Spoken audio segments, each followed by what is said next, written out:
How do you think these people could keep this program under wraps? I mean, they're doing it right in front of your eyes. It's right in front of your eyes. Well, what they obviously knew before they even started it is that the average person in this day and age, because of TV and everything else, they don't even look up.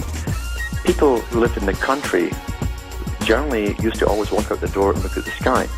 In a city, it's different because you're surrounded by big, tall buildings and so on. And so, in fact, they even look at the sidewalk. It's not safe to look people in the eye sometimes. So they understand, too, in the artificial system that we've come into of living inside a little home and into the car to work and back again, people have lost connection with their habitat, their natural habitat, which is the open air. And they do not look up. So they'd obviously done many studies over the years prior to the intensive daily spraying that we've had for the last 10 years. They were testing this stuff out sporadically in the US and Canada and Britain as far back as the 1950s. But since 1998, we've had pretty well continuous spraying. Yeah. I mean, do you think one of these airplanes, I was looking up at them, in binoculars, they're coming down lower and lower. Okay? Yes, I've heard people all over, on these shows, expressing this observation.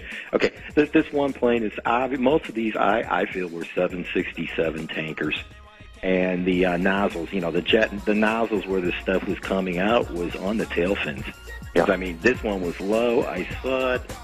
Binoculars. It was not coming out of engines. It's coming off the tail fins. That's right. Do you think they're remote controlling? They're flying these planes for But there's so many in the air, as you notice, there's so many when they're doing it with this grid pattern.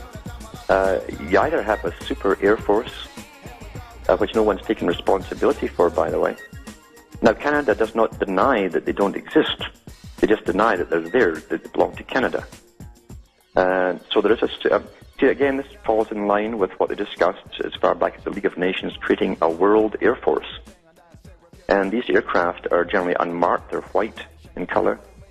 We find in Shape of Things to Come from George Orwell, they talked about spraying the skies across the planet by the scientific elite, the Freemasonry of the air, he called himself, and literally gassing the people.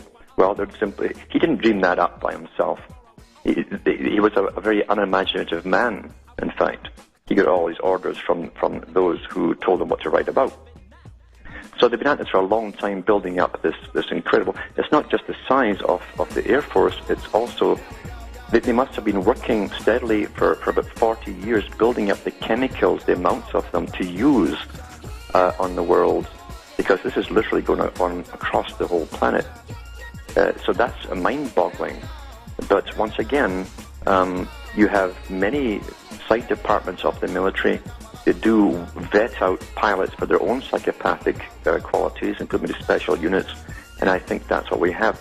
But since they signed I think it was the Open Sky Treaty, and they signed 2 of them, that's when the heavy spraying started right away, and that allows foreign pilots to fly over your airspace, but it also allows those foreign pilots to fly even your own military aircraft